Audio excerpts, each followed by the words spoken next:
casinha bem fechadinha, era uma casinha bem fechadinha. Todos sejam bem-vindos à Casa Serapião. O palestrante da noite não seria eu. O Vladimir me perguntou se eu tinha alguma palestra pronta. Eu disse, Vladimir, não tenho. Mas nós estamos naquela casa como um trabalhador dessa casa e estamos lá para aprender. Então eu quero dividir os ensinamentos da noite de hoje com todos vocês aqui. Vamos fazer um estudo do Evangelho. Aquele que tem aquilo a colocar, que seja colocado. Eu faço parte dessa casa, do estatuto desse centro, como auxiliar.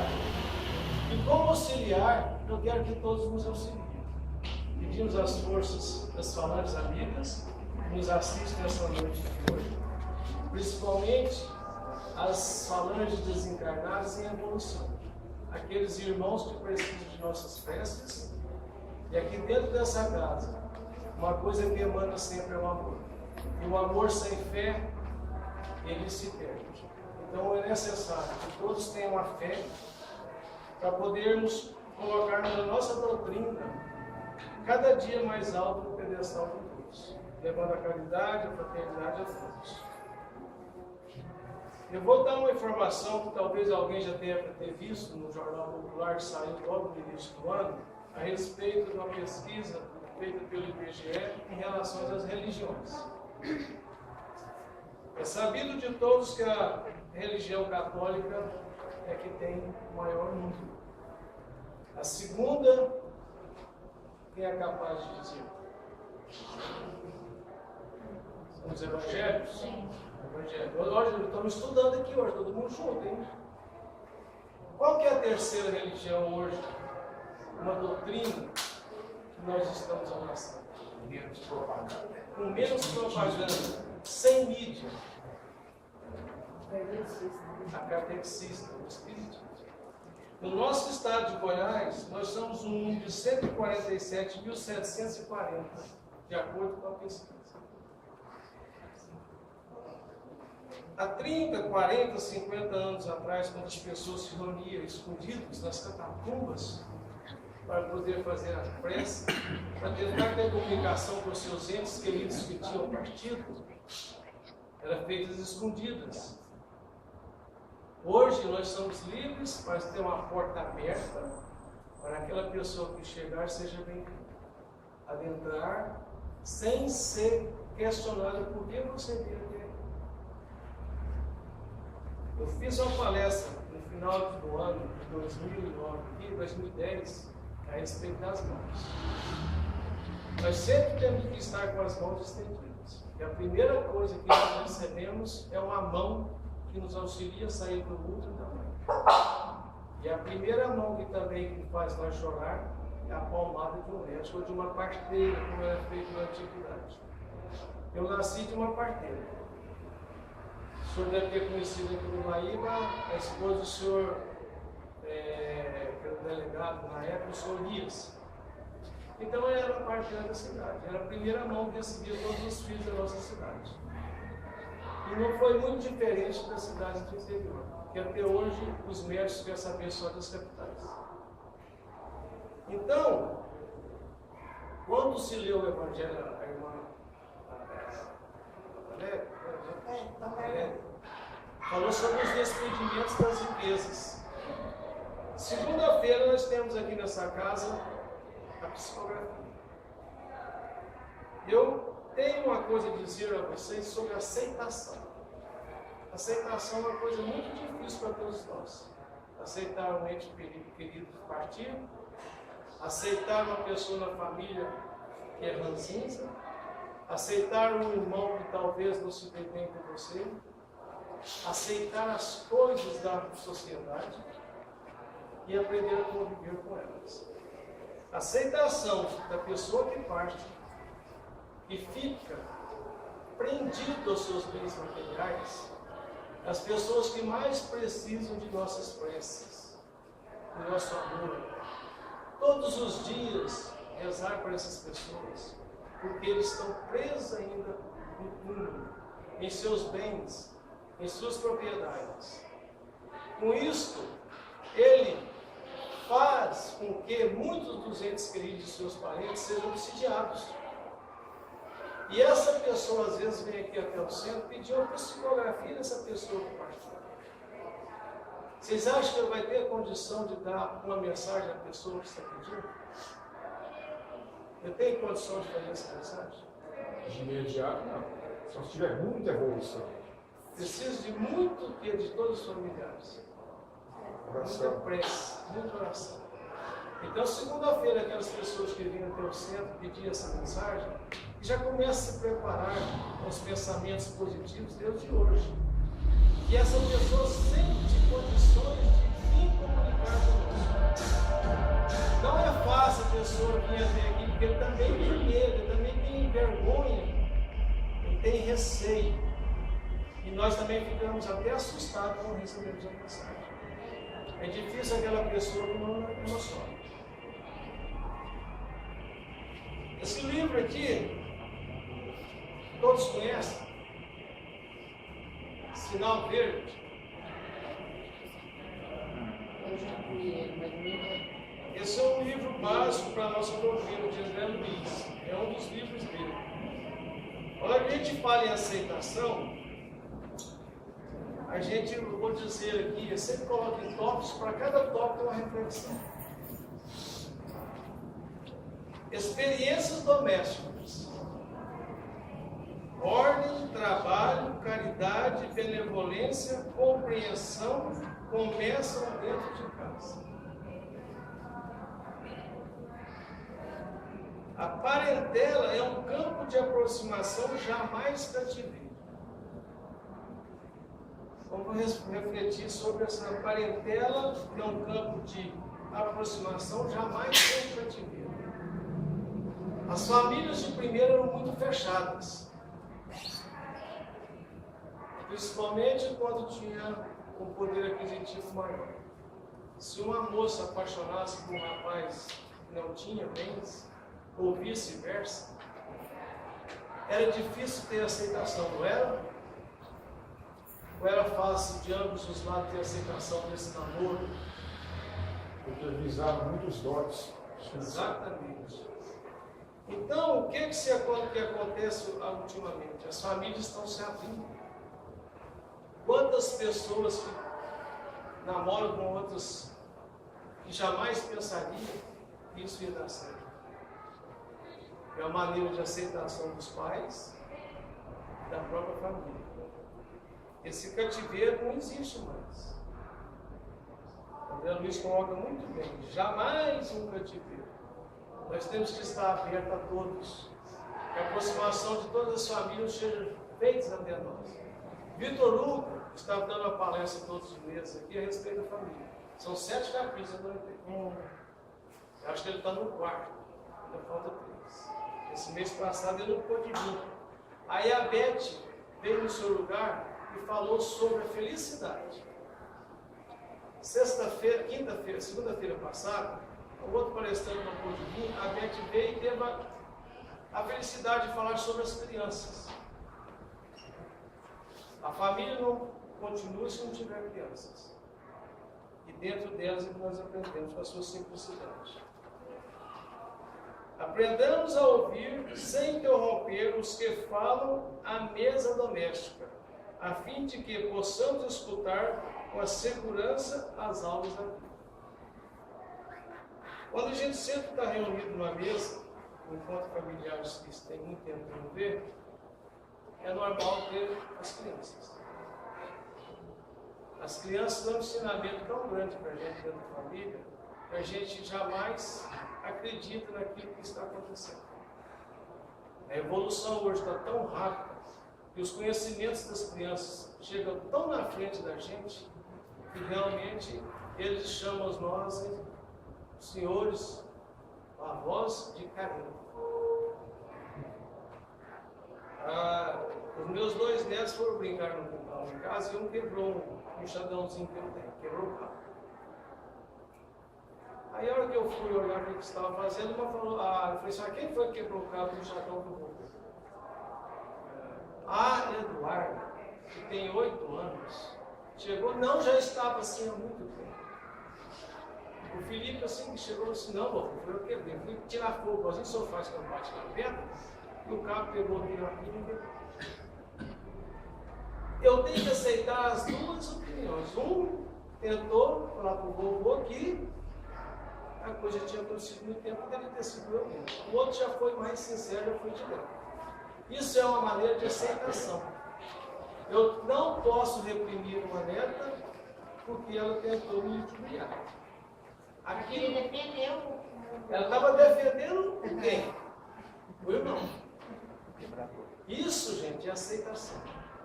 A gente nunca deve reprimir de supetão. Espere um pouco, vamos analisar o que está acontecendo para depois chamar e conversar. As professoras hoje das escolas têm uma coisa muito boa, colocar a criança de pé para poder aprender a pensar. Na minha época, não. Eu já ia logo levando tapa e chegava em casa e apanhava mesmo. Não tinha que pensar, não. Pensava depois. Ainda ficava joelho. Isso aí, vou te contar. Grão de milho. Grão de milho, então jogar feijão para você sem catar, para você não fazer bagunça. Quem pratica o desperdício, não reclame se chegar à penúria. Gente, André Luiz coloca isso aqui através de Chico Xavier. Olha o tanto que é pequena a frase. Quem pratica o desperdício, não reclame se chegar à penúria. Quantas pessoas que pisam em cima dos outros? Quantos desperdícios que tem na lixeira das casas, gente? Na minha rua tem 8 dias que o lixeiro não passa. Eu acho que de muitos de vocês também está assim. Porque o problema está sério, não só a violência, mas também tem na parte da higiene. Você já foi algum dia na Ceasa? Pegar um desperdício? Já fui, gente. Ali é um absurdo. Gente, isso é uma coisa que nós devemos levar às nossas famílias. Quando vê a pessoa jogar um prato de comida, pela metade fora, aí eu não gostei disso, afasta. Isso é muito triste. Tem gente passando fome, gente. Não é lá na África, não. É aqui dentro de Goiânia mesmo. Quem faz a sopa sabe disso. Tem um amigo meu, Aurélio, que estão com o centro lá no setor Santa Genoveva. No dia da sopa, ele disse que cada dia aumenta mais. E o Ceasa está lá encostadinho, senhor. Isto, gente, é ganhado lá no Ceasa, porque é um trabalho que sempre faz essas coisas. Agora, muita gente prefere ficar nos sinaleiros porque tem aquele que dá.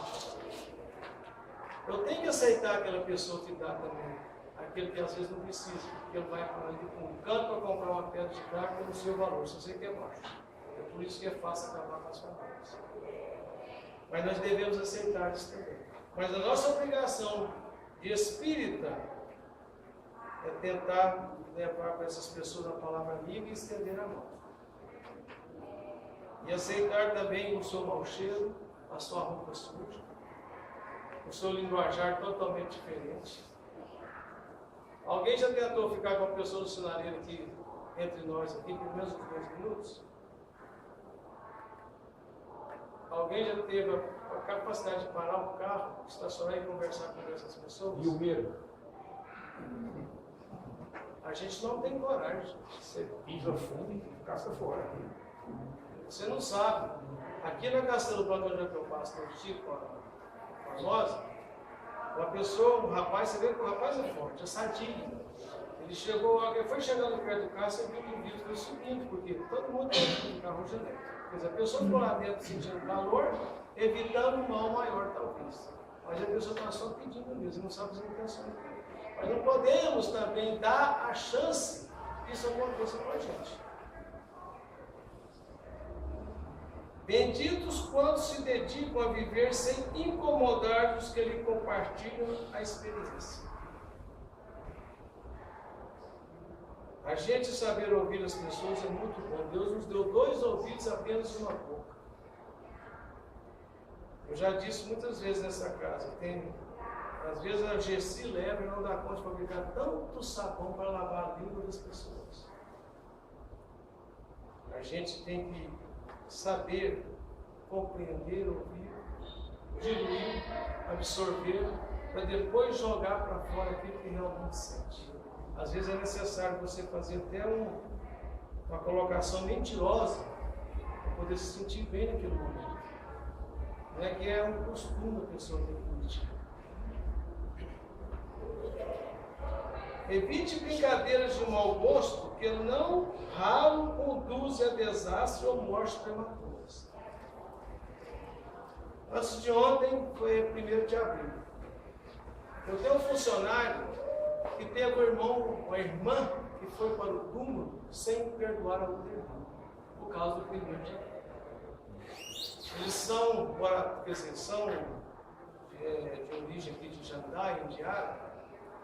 O irmão morava distante da outra, questão de 11 quilômetros ou mais. Aí passou um rapaz de bicicleta e pediu poder, vai falar para, qual o nome aqui, Antônio, e lá na casa da mãe dela está passando mal demais da conta. E essa senhora largou todos os seus afazeres. Disse que era um dia que estava batendo, quer dizer, já estava batendo arroz. É comum nessa época estar colhendo arroz, esse negócio, cheio de gente no lugar deles fazendo aquelas lavouras de milho. Ela largou tudo e correu para casa da mãe. Bateu 11 quilômetros. Imagina a aflição dessa mulher, gente. Chegando lá, a mãe dela estava em perfeita saúde. Não tinha nada. Agora, ela não aceitou essa brincadeira. Será que algum de nós aqui dentro aceitava esse tipo de brincadeira? Esse tipo de mentira? Quem aceitaria isso aí? E perdoaria, irmã? A nossa função de espírito é o quê? Perdoar. Dentro de cada um do seu íntimo, lá em cima, do seu ego, como vocês reagiriam? Eu acho que a maioria das pessoas aceitaria. Você ficaria até aliviado, chegado, não, acabou. Quer dizer, viu, já tem uma interpretação diferente. Quem interpretou diferente do Luiz? Gente, por favor, nós estamos aqui numa casa de conversa. Eu perdoava, mas chamava muita atenção dela. Ah, eu também, né?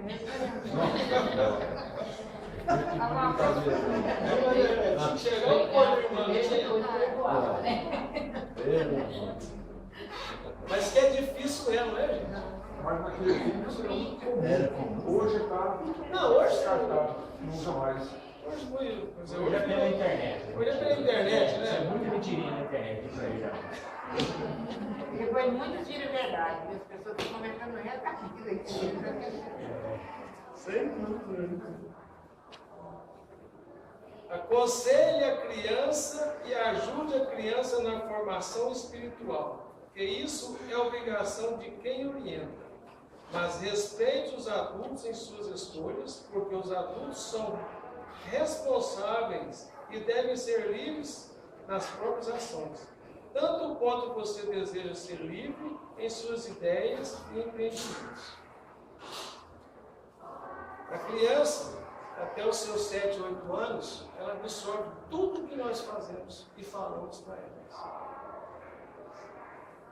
Elas têm um poder de armazenamento das informações tão grande, e assim que vai passando os anos, ela começa a jogar isso para fora.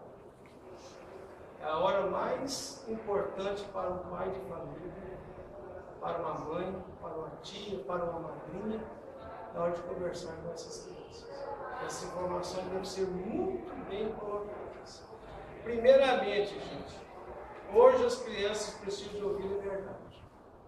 Primeiro, quando a gente ia ao médico, se você estava com problema, chamava o outro para poder dar notícia para o outro, para fulano está desenganado. Hoje não. O médico hoje chega e fala assim: você tem câncer, você tem que fazer isso, isso. Você é dono do seu tratamento. E se você não se ajudar, você vai desencarnar mais tarde. Quem está indo nos médicos hoje em dia está sentindo essa diferença, não está, gente? Sim. Estão sendo bem claros. Isso é uma ética e respeito para com o paciente. É igualzinho nós aqui temos que ter respeito para quem está aqui dentro. Falar que nós vamos chegar aqui e vamos fazer com que todo mundo vai ficar bem em situação, porque, gente, aqui não tem lugar para fazer nada. Nós viemos aqui por orientar. Nós estamos seguindo aquilo que Jesus colocou no Evangelho. E é moderno todos os dias. Qualquer coisa vai procurar dentro de Deus, nós vamos achar respostas. Se você não sabe tolerar, entender, abençoar ou ser útil a 8 ou 10 pessoas no ninho doméstico, de que modo cumprir os seus ideais e compromissos de elevação nas áreas da humanidade? Se dentro da própria família você não consegue ser útil, dentro do seu próprio trabalho também, você vai ser um empregado difícil, complicado. Vai ser cheio de observações e chamar a atenção do patrão. Muitos crimes e muitos suicídios são levados a efeito e pretexto de se homenagear carinhos e dedicação no mundo familiar. Quantas pessoas falam, fulano lá naquela casa é o mais querido. A minha mãe só gosta da do meio. A meu pai, tudo para ele é o Pedro. Quem já ouviu isso, gente? É muito bom. Aquele que é a ovelha negra, coitado, ele só. Eu vou ler um negócio para vocês aqui sobre aceitar. A bondade não impede ninguém de passar pelos desafios de em que estamos na vida. Vendo todos os dias pessoas consideradas bondosas sofrendo toda sorte de problemas, observamos depois algum tempo que elas amadurecem com eles. Quantas pessoas que são boas, caridosas, você veja, observa que elas sempre estão sofrendo. Quem aqui pode dizer que já ouviu esse tipo de coisa? Uma fulana é tão boa, mas sofre. Parecido, você que vive andando pedindo, você já caiu muito nessas condições? A pessoa ser boa, mas sempre está sofrendo, sempre está doente, está carente. Encontra demais, não encontra? Todos os dias. Todos os dias. A pessoa é muito boa, por quê? Mas com o tempo ela vai aprendendo por si só. Isso é resgate de vidas passadas, gente. É aceitação. Por que fulano tudo dá certo para ele e para mim não dá? Talvez não chegou a hora certa ainda. Um homem mal instruído culpa os outros por seu futuro. Culpa os outros pelo seu sofrimento. Nós, dentro da doutrina espírita, como que nós podemos instruir-nos? Vindo até essa casa, que tem curso às quarta-feiras, vindo a ouvir as palestras, todos que vêm aqui trazem uma coisa de benefício para a gente. Ler um livro, pegar aqueles folhetinhos que sempre distribuídos aqui na segunda e nas quinta-feiras. Um homem que já começou a sua instrução culpa a si mesmo. Levanta a mão aqui para mim, por favor, quem que mais cobra de si mesmo. Todo mundo está bem, ninguém cobra nada de si mesmo aqui. Todo mundo é perfeito. E Luiz, você não cobra nada de você mesmo? Pouco, a gente tem mais, mais apto a cobrar dos outros, né? Da gente mesmo, você deixa eu lá. Mas o certo é você procurar cobrar de você, para você melhorar. Né? Sem dúvida. Ô, Israel, é um exercício que a gente tem que, se ainda ninguém começou a fazer, é bom começar a trabalhar esse lado aí. Cobra de si e não cobra do outro. Exatamente. E eu já venho trabalhando há muito tempo para esse lado. No Sermão da Montanha está lá escrito, Jesus disse a todos, a trave está no seu olho. Tira a trave do seu olho primeiro, para depois você poder julgar o seu irmão. Eu cisquinho, titi, vejo eu cisquinho, titi, Nível da gente. Não é assim, Souza? Perfeito. Tem um ditado, né, sobre inferioridade. Quando você aponta o dedo para a pessoa, né, tem 4 contra você. É, certo.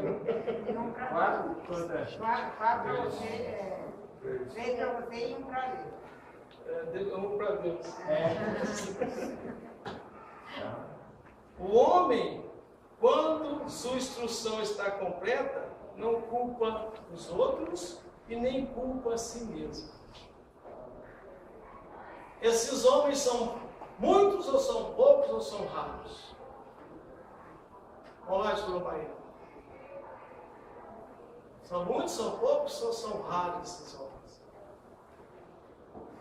Aquele que já é instruído, que não culpa nem o outro, nem culpa a si mesmo. raríssimos. Raríssimos. Podemos dar exemplo. Temos ali uma foto de Chico Xavier. Eurípides Barçanufo continua ali. Eu pensei que tinha tirado. Aqui tem Allan Kardec, Bezerra de Menezes, Emmanuel, Dona Maria. Dona Ana Maria, que está aqui nas nossas costas. Sabe, porque nós não colocamos, já não vimos uma pessoa para furar, parede para colocar. Então, gente, essas pessoas que não cobram nada dos outros e que não cobram nada de si mesmo, eles são já uma pessoa completa. Isso é difícil. Nós voltamos muitas vezes aqui nesse mundo material para poder aprender, para poder vincar, cumprir com nossos compromissos. Ainda voltamos novamente, pecamos no mesmo erro, tropicamos na mesma pedra e lamentamos quando chegamos ao céu. Todas as almas nobres de amor têm como ponto de dom para com os outros de compaixão. Essas almas nobres, a gente dá exemplos. Aqueles que fazem o bem e não olham quem. Aquilo que dá sem pedir que amanhã tenha um retorno para ele. Se você dá com a mão esquerda, com a direita e com a esquerda não fica vigiando, não fica sabendo. Isso, gente, é amor nobre. É difícil ter um amor nobre? É. Às vezes a gente fica nervoso com a própria esposa, com o próprio filho. A gente fala que, nossa, eu já estou tão bem. Tem dia que você já entra no clima que realmente você não está bem. Aí você vê que você ainda não tem nada de nobreza. É difícil, não. Mas nós temos que nos doutrinar. Nós ainda somos pedra bruta. Mas aqui dentro dessa casa, através do Evangelho, nós vamos sendo lapidados. E essa lapidação, gente, tem que ter a força de vocês. É igualzinho a linha de passe. Quando nós estamos ministrando paz, e nós estendemos a mão sobre a cabeça de vocês, eu estou dizendo isso a todos. Tem vezes que nós recebemos muito mais do que doamos a vocês que estão aqui dentro. E chega a ser puxado para frente. Isso é porque vocês têm a capacidade tão grande de ter um poder de concentração ali dentro e já vir preparado para o trabalho da noite, que faça com que aquela gabinha seja assistida por espírito de luz. E quem é o responsável por espírito de luz, gente, são vocês. Não somos nós que somos trabalhadores dessa casa. E se ficar só nós aqui, não vamos levar nada para frente. É por isso que a igreja é criticada, porque ela guardou tudo que era ensinamento para ela para se fortalecer, para se enriquecer. Vem Allan Kardec e começa a codificar, porque os espíritos viram que tinha que se manifestar. Tinha que chegar a hora de mostrar o seu valor, como se diz a nossa música popular. E aqui dentro dessa casa, cada um de nós é responsável de levar uma palavra de amor, de amizade, de carinho a um ente querido. Aquilo que eu disse no começo do livro, que sinal dele, da família. O culto no lar é muito importante. Principalmente quando as crianças estão juntas. Façam com que elas leiam. E as crianças hoje em dia têm preguiça de ler. E de repente tinha que ler para poder ler corretamente com pontuação, vírgula e etc. Até reticência na época. Hoje lê tudo pelas metades, gaguejando e não sabe escrever uma redação.